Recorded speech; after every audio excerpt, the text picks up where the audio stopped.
Hello guys, welcome to our YouTube channel study with M. आज मैं आप सभी के लिए काफ़ी इंपॉर्टेंट वीडियो लेके आई हूँ। तो देखिए, आपके आगामी उत्तराखंड पुलिस के एग्ज़ाम के रिगार्डिंग हमारे द्वारा Uttarakhand police special mock series start की गई है, जिसका पार्ट 39 आज मैं आप सभी के लिए लेके आई हूँ। और ये सीरीज़ आपके अदर उत्तराखंड एग्ज़ाम के लिए भी इम्पॉर्टेंट रहेगी, तो आप सभी लोग हमारी इस सीरीज़ में स्टार्टिंग से लेकर एंड तक बने रहें। आज की इस क्लास में आप सभी को टॉप 20 मोस्ट इम्पॉर्टेंट क्वेश्चंस दिए जाएंगे और क्वेश्चन से रिलेटेड जितने भी इम्पॉर्टेंट पॉइंट्स हैं वो भी आपको इसी क्लास में ही बताए जाएंगे। तो आप चाहें तो इन पॉइंट्स को नोट डाउन कर सकते हैं। काफ़ी इम्पॉर्टेंट ये पॉइंट्स हैं आपके आगामी एग्ज़ाम के लिए। और देखिए, इस मॉक सीरीज़ में हमारे द्वारा करंट के क्वेश्चंस भी इंक्लूड किए गए हैं, ताकि करंट अफेयर्स भी आपके इसी मॉक सीरीज़ से ही कवर हो जाएं। तो चलिए, आज के इस मॉक सीरीज़ को हम स्टार्ट करते हैं। स्टार्ट करने से पहले जिन लोगों ने अभी तक हमारे YouTube channel study with M को सब्सक्राइब नहीं किया है, वो सब्सक्राइब कर लें। साथ ही साथ बगल में जो बेल आइकन दिख रहा है, इसे भी प्रेस कर लें, ताकि हम कोई भी वीडियो डालते हैं तो उसका नोटिफिकेशन आपके पास जल्द से जल्द पहुंच जाए। आप सभी लोग हमारे टेलीग्राम चैनल को भी ज्वाइन कर सकते हैं। अराउंड 6.7 के यहाँ पे ग्रुप मेंबर्स हो चुके हैं। सुबह 10 बजे और शाम 8 बजे यहाँ पे क्विज का आयोजन भी कराया जाता है। इसके अलावा अदर इम्पॉर्टेंट अपडेट्स पीडीएफ्स यहीं पर शेयर की जाती हैं। लिंक आपको इसका डिस्क्रिप्शन बॉक्स में मिल जाएगा। बढ़ते हैं आज की वीडियो की ओर।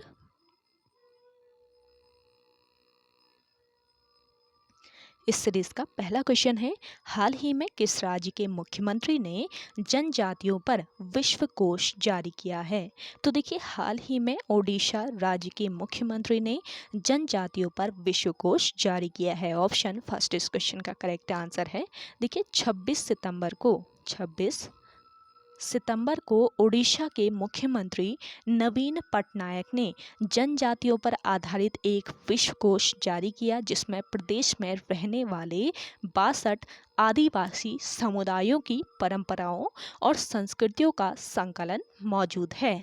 और देखिए, अनुसूचित जाति, अनुसूचित जनजाति अनुसंधान प्रशिक्षण संस्थान और ओडिशा राज्य जनजातीय संग्रहालय द्वारा संयुक्त रूप से तैयार किए गए 5 खंडीय विश्वकोश। ये जो विश्वकोश है, ये कितने खंडों का है? 5 खंडों का है। तो 5 खंडीय विश्वकोश में जनजाति पर 3800 पृष्ठों में 418 शोध लेख मौजूद हैं। इसमें पृष्ठों की संख्या है 3800 और 3800 पृष्ठों में 418 शोध लेख मौजूद है, जिनमें 13 विशेष रूप से कमजोर आदिवासी समूह शामिल हैं। ये ध्यान रखेंगे, 13 में विशेष रूप से कमजोर आदिवासी समूह शामिल किए गए हैं। तो हाल ही में ओडिशा राज्य के मुख्यमंत्री ने जनजातियों पर विश्वकोश जारी किया है। ये ध्यान रखिए, काफ़ी इंपॉर्टेंट ये क्वेश्चन है। अगला क्वेश्चन देखें, हाल ही में किस राज्य को आयुष्मान उत्कर्ष पुरस्कार 2022 मिला है? तो देखिए, हाल ही में किस राज्य को उत्तर प्रदेश राज्य को आयुष्मान उत्कर्ष पुरस्कार 2022 मिला है। ऑप्शन फर्स्ट यहाँ पे आपका राइट आंसर है। देखिए, यूपी को उत्तर प्रदेश को दिल्ली में आयोजित आरोग्य मंथन कार्यक्रम में आयुष्मान उत्कृष्ट पुरस्कार 2022 से सम्मानित किया गया। देखिए, नेशनल हेल्थ फैसिलिटी रजिस्टर में विभिन्न स्वास्थ्य सुविधाओं को जोड़ने के लिए यूपी को राष्ट्रीय स्तर पर यह सम्मान मिला है। और इस रजिस्टर में 28,728 जो ये रजिस्टर है, इसमें 28,728 स्वास्थ्य सुविधाओं को जोड़ने के साथ यूपी देश में सबसे अच्छा प्रदर्शन करने वाला राज्य हो गया है। और इसके अलावा यूपी लगभग 2 करोड़ आयुष्मान भारत स्वास्थ्य खाता खोलने वाला देश का दूसरा राज्य है। अगला क्वेश्चन है, हाल ही में चंडीगढ़ हवाई अड्डे का नाम किसके नाम पर रखा गया है? तो देखिए, हाल ही में चंडीगढ़ जो हवाई अड्डा है, इसका नाम रख दिया गया है शहीद भगत सिंह के नाम पर। ऑप्शन फर्स्ट यहाँ पे आपका राइट आंसर है। चंडीगढ़ अंतर्राष्ट्रीय हवाई अड्डा अब शहीद भगत सिंह के नाम से जाना जाएगा। बुधवार यानी आज ही आधिकारिक तौर पर चंडीगढ़ हवाई अड्डे का नाम बदल दिया गया है। देखिए, पंजाब सरकार ने वर्ष 2017 में मांग की थी कि हवाई अड्डे का नाम शहीद ए आजम सरदार शहीद भगत सिंह अंतर्राष्ट्रीय हवाई अड्डा मोहाली रखा जाना चाहिए। और आज यानी बुधवार को इसका आधिकारिक तौर पर इस हवाई अड्डे का नाम शहीद भगत सिंह के नाम पर रख दिया गया है। अगला क्वेश्चन देखें, उत्तराखंड में राष्ट्रीय प्रौद्योगिक संस्थान किस जनपद में स्थित है? देखिए, उत्तराखंड में राष्ट्रीय प्रौद्योगिक संस्थान जो है ये स्थित है आपके कहाँ पर? पौड़ी गढ़वाल में। ऑप्शन फर्स्ट यहाँ पे आपका बिल्कुल राइट आंसर है। देखिए, उत्तराखंड राज्य में राष्ट्रीय प्रौद्योगिकी संस्थान पौड़ी गढ़वाल के श्रीनगर में स्थित है। और इसकी स्थापना की अगर हम बात करें तो इसकी स्थापना कब की गई थी? वर्ष 2009 में इसकी स्थापना की गई। अगला क्वेश्चन है, कुमाऊं राष्ट्रीय मोर्चा की स्थापना किसने की? तो देखिए, कुमाऊं राष्ट्रीय मोर्चा इसकी स्थापना की थी पीसी जोशी ने। ऑप्शन थर्ड यहाँ पे आपका राइट आंसर है। देखिए, 3 अक्टूबर 1970 को पीसी जोशी द्वारा कुमाऊं राष्ट्रीय मोर्चा की स्थापना की गई, जिसका उद्देश्य क्या था? इसका उद्देश्य नए राज्य गठन के लिए संघर्ष करना था। अगला क्वेश्चन है, 11 जनवरी 1948 को नागेंद्र सकलानी के साथ शहीद होने वाले दूसरे क्रांतिकारी कौन थे? तो देखिए, नागेंद्र जो सकलानी हैं ये कब शहीद हुए थे? 11 जनवरी 1948 को शहीद हुए थे। और इनके साथ एक और क्रांतिकारी शहीद हुए थे जिनका नाम क्या है? जिनका नाम है मोलू भरदारी। भोलू नहीं, मोलू भरदारी इनका नाम है। तो देखिए, 11 जनवरी 1948 को नागेंद्र सकलानी और मोलू भरदारी साथ साथ शहीद होने वाले क्रांतिकारी थे। और ये दोनों रियासत में राजशाही से मुक्ति और जनता का शासन स्थापित करने के लिए शहीद हुए थे। अगला क्वेश्चन देखिएगा। अगला क्वेश्चन है, गढ़वाली भाषा और उसका साहित्य पुस्तक किसने लिखी? देखिए, काफ़ी महत्वपूर्ण क्वेश्चन है। गढ़वाली भाषा और उसका साहित्य, ये पुस्तक लिखी है हरिदत्त भट्ट ने। ऑप्शन फर्स्ट यहाँ पे आपका बिल्कुल करेक्ट आंसर है। देखिए, गढ़वाली भाषा और उसका साहित्य पुस्तक वर्ष 1976 ईस्वी में श्री हरिदत्त भट्ट शैलेश ने लिखी। और इनकी अन्य पुस्तकों की अगर हम बात करें तो हिमालय माई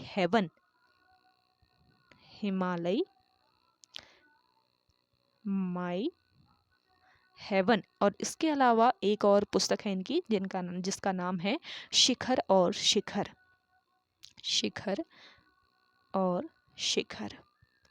तो इन पुस्तकों को भी नोट डाउन कर लीजिए, ये भी हरिदत्त भट्ट शैलेश के द्वारा लिखी गई हैं। अगला क्वेश्चन है, बुखाल मेला किस जनपद में लगता है?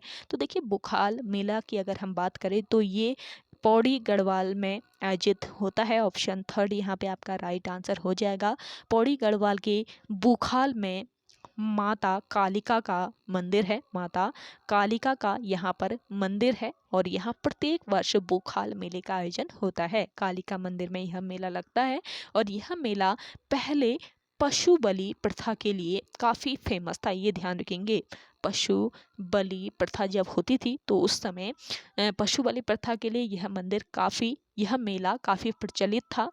लेकिन अब सात्विक रूप से ही यहाँ माता की आराधना की जाती है। अगला क्वेश्चन है, उत्तराखंड राज्य में अर्थव्यवस्था से संबंधित सांख्यिकीय आंकड़ों हेतु निम्न में से कौन नोडल एजेंसी है? काफ़ी इंपॉर्टेंट क्वेश्चन है। तो देखिए, उत्तराखंड राज्य में अर्थव्यवस्था से संबंधित सांख्यिकीय आंकड़ों हेतु जो नोडल एजेंसी है इसका नाम क्या है? इसका नाम है अर्थ एवं संख्या निदेशालय। ऑप्शन फर्स्ट यहाँ पे आपका बिल्कुल राइट आंसर है। देखिए, ये क्वेश्चन काफ़ी महत्वपूर्ण है, इसको ध्यान जरूर रखिए। आप सभी को आज का ये सेशन पसंद आ रहा है तो लाइक कर लें। जिन लोगों ने अभी भी हमारे YouTube channel study with M को सब्सक्राइब नहीं किया है वो सब्सक्राइब कर लीजिएगा। और देखिए, डेली आपको ये सेशन प्रोवाइड कराया जा रहा है, लेकिन आप सभी लोग बहुत कम सपोर्ट कर रहे हैं, बहुत कम इसको शेयर कर रहे हैं। तो ज़्यादा से ज़्यादा आप सभी लोग शेयर कीजिएगा। देखिए, काफ़ी कम टाइम होता है मेरे पास, फिर भी मैं आपको डेली कंटिन्यूसली यहाँ पे इम्पॉर्टेंट कंटेंट प्रोवाइड कराने की कोशिश करती हूँ ताकि आप अपना सिलेक्शन इस बार पा सकें। तो आप सभी लोगों से रिक्वेस्ट रहेगा मेरा, तो इस सेशन को आप सभी लोग ज़्यादा से ज़्यादा शेयर कीजिएगा। काफ़ी मेहनत से सेशन बनाया जा रहा है और इसके अलावा आप सभी को वन लाइनर सीरीज़ भी दी जा रही है, तो आप सभी लोग सुबह 10 बजे वन लाइनर सीरीज़ भी ज्वाइन कर सकते हैं। और ये जो मॉक सीरीज़ है ये आपके आगामी उत्तराखंड पुलिस के एग्ज़ाम के लिए तो है ही है, साथ ही साथ अदर आपका कोई उत्तराखंड एग्ज़ाम है तो उसके लिए भी ये सीरीज़ काफ़ी महत्वपूर्ण रहने वाली है। तो एंड तक इस सीरीज़ में आप सभी लोग बने रहें। और आपको ये सीरीज़ कैसी लग रही है कमेंट सेक्शन में जल्दी से आप कमेंट करके ज़रूर बताइएगा। अगला देखिए, उत्तराखंड में सेंटर फॉर एरोमेटिक प्लांट्स स्थित है। तो देखिए, उत्तराखंड में सेंटर फॉर एरोमेटिक प्लांट्स कहाँ पर स्थित है? तो देखिए, सेंटर फॉर एरोमेटिक जो प्लांट्स है ये आपके सेलाकुई में स्थित है। ऑप्शन फर्स्ट यहाँ पे आपका राइट आंसर है। देखिए, सेलाकुई देहरादून के औद्योगिक क्षेत्र में सरकार द्वारा वर्ष 2003 में स्थापित किया गया था। औद्योगिक क्षेत्र में सेंटर फॉर एरोमेटिक प्लांट्स को वर्ष 2003 में स्थापित किया गया था और इसका लक्ष्य राष्ट्रीय व अंतर्राष्ट्रीय स्तर पर सुगंधित तेलों में उत्तराखंड की पहचान स्थापित करना था।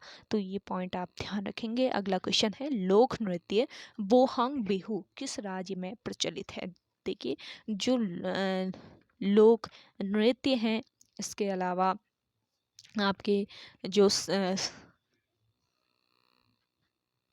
लोक नृत्य के अलावा आपके जो अभ्यारण्य हैं, इससे अक्सर आयोग के द्वारा क्वेश्चन पूछ लिए जाते हैं। तो आपको याद रखना है कौन सा लोक नृत्य किस राज्य में फेमस है। तो देखिए, यहाँ पे हम बात करें बोहांग बिहू की, तो बोहांग बिहू जो लोक नृत्य है ये आपके आसाम राज्य में फेमस है। ऑप्शन फर्स्ट यहाँ पे आपका राइट आंसर है। देखिए, लोक नृत्य बोहांग बिहू को रोंगाली बिहू, ध्यान दीजिएगा, इसको रोंगाली बिहू या फिर इसको हत बिहू, रोंगाली बिहू या हत बिहू भी कहा जाता है और यह असम नव वर्ष की शुरुआत का प्रतीक है।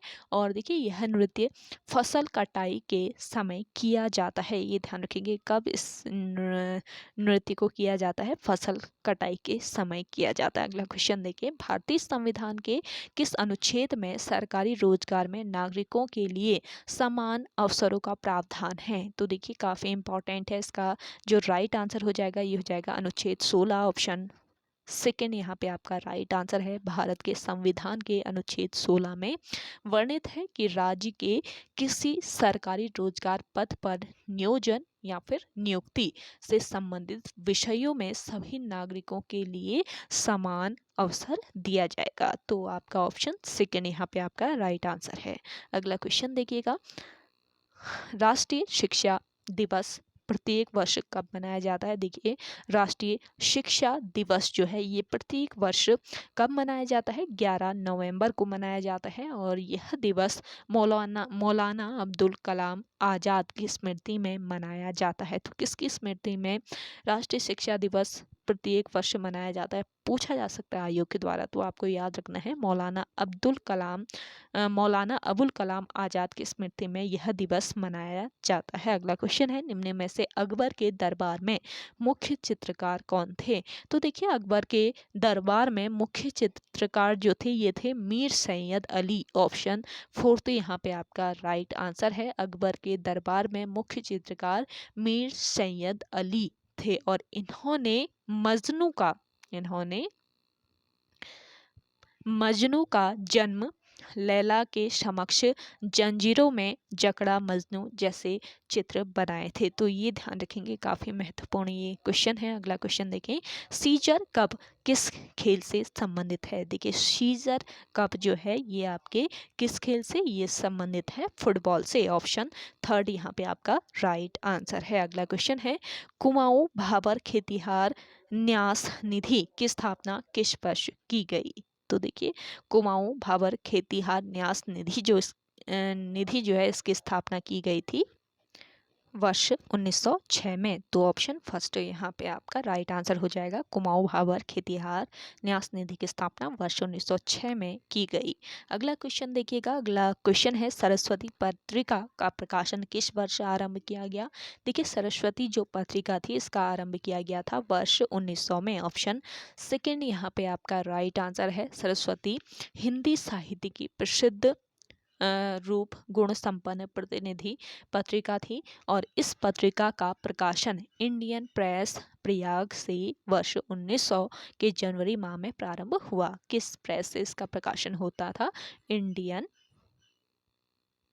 Press Prayag, Indian press Prayag से वर्ष 1900 के जनवरी माह से इसका प्रारंभ हुआ और इस पत्र के संपादक वर्ष 1903 में महावीर प्रसाद द्विवेदी हुए और वर्ष 1920 की अगर हम बात करें तो 1920 ईस्वी में इसके संपादक 1920 ईस्वी तक कौन? द्विवेदी जी ही इसके संपादक रहे और इसका प्रकाशन पहले कहाँ से होता था? इसका प्रकाशन पहले झांसी से और फिर कानपुर से होने लगा था। अगला क्वेश्चन देखिए, उत्तराखंड का वेद व्यास किसे कहा जाता है? तो उत्तराखंड का जो वेद व्यास है ये कहा जाता है यशोधर मठवाल को। ऑप्शन सेकेंड यहाँ पे आपका बिल्कुल राइट आंसर हो जाएगा। यशोधर मठवाल, इनके जन्म की अगर हम बात करें तो वर्ष 1939 को अल्मोड़ा के नौला गांव में इनका जन्म हुआ और इन्होंने वर्ष 1983 में भीमताल में लोक संस्कृति संग्रहालय की स्थापना की। तो ये आपका काफ़ी इम्पोर्टेंट पॉइंट है, इसको नोट कर लीजिए। आपसे पूछा जा सकता है कि लोक संस्कृति संग्रहालय ये कहाँ पर स्थित है उत्तराखंड राज्य में? तो भीमताल के खुटानी में ये स्थित है, इसको नोट कर लीजिए। खुटानी जो कि भीमताल में स्थित है, तो यहाँ पर स्थित जनपद पूछ लिया जाए तो नैनीताल जनपद आ जाएगा आपका। तो इसकी स्थापना किसने की? पूछा जा सकता है। यशोधर मठवाल ने की। कब की? वर्ष 1983 में की थी। तो ये सभी पॉइंट्स आपके इम्पॉर्टेंट हैं, इनको नोट कर लीजिए। और देखिए, प्रागैतिहासिक पुरातत्व एवं लोक कला संस्कृति पर इन्होंने 19 मौलिक पुस्तकों का सृजन भी किया था और इसके अलावा पेटसाल व फड़का नौली जो प्रागैतिहासिक स्थल हैं तो इनकी खोज भी यशोधर मठवाल ने ही की थी। और यशोधर मठवाल जो है इनको वर्ष 2005 में पद्मश्री सम्मान से सम्मानित किया गया। अगला क्वेश्चन देखें, बोरलॉग पुरस्कार किस क्षेत्र में दिया जाता है? देखिए, बोरलॉग पुरस्कार की अगर हम बात करें तो ये कृषि के क्षेत्र में दिया जाने वाला पुरस्कार है। ऑप्शन फर्स्ट इस क्वेश्चन का करेक्ट आंसर है। वर्ष 1973 ईस्वी में बोरलॉग पुरस्कार को स्थापित किया गया और यह पुरस्कार कोरोमंडल फर्टिलाइजर्स द्वारा कृषि के क्षेत्र में विशेष योगदान के लिए प्रदान किया जाता है। ये ध्यान रखेंगे, किसके द्वारा, किस संस्था के द्वारा प्रदान किया जाता है ये पुरस्कार, पूछा जा सकता है। तो किसके द्वारा? कोरोमंडल फर्टिलाइजर्स, कोरोमंडल फर्टिलाइजर्स द्वारा कृषि के क्षेत्र में विशेष योगदान के लिए यह पुरस्कार प्रदान किया जाता है। और लास्ट क्वेश्चन देखते हैं आज के सेशन का, ऐतिहासिक रूप से वर्तमान बागेश्वर क्षेत्र को क्या कहा जाता था? तो देखिए, ऐतिहासिक रूप से वर्तमान जो बागेश्वर क्षेत्र है इसको कहा जाता था दानपुर। ऑप्शन फोर्थ इस क्वेश्चन का करेक्ट आंसर है। देखिए, बागेश्वर को शिव की नाभि के रूप में भी जाना जाता है और भगवान शिव के कारण बागेश्वर को तीर्थ राज भी कहा जाता है। और पौराणिक नाम पूछ लिया जाए तो पौराणिक नाम क्या है इसका? पौराणिक नाम है अग्नि तीर्थ। बागेश्वर का पौराणिक नाम आपसे पूछ लिया जाए तो अग्नि तीर्थ इसका पौराणिक नाम है। बागेश्वर जो है ये किन दो नदियों के संगम पर स्थित है? सरयू और गोमती नदियों के संगम पर स्थित है बागेश्वर। और मानस खंड में बागेश्वर को नीलगिरी कहा गया है। तो ये सभी पॉइंट्स आपके इम्पॉर्टेंट है आगामी एग्जाम के लिए, इनको नोट डाउन जरूर कीजिएगा आप सभी लोग। तो ओके गाइज, आज के सेशन में इतना ही। आई होप आप सभी को आज का ये सेशन पसंद आया होगा। अगर आप सभी को आज का ये सेशन पसंद आता है तो इस सेशन को लाइक कीजिएगा, शेयर कीजिए और जिन लोगों ने अभी तक हमारे YouTube channel study with M को सब्सक्राइब नहीं किया है वो सब्सक्राइब कर लीजिए। तो चलिए मिलते हैं एक नई इंटरेस्टिंग वीडियोस के साथ, तब तक के लिए धन्यवाद।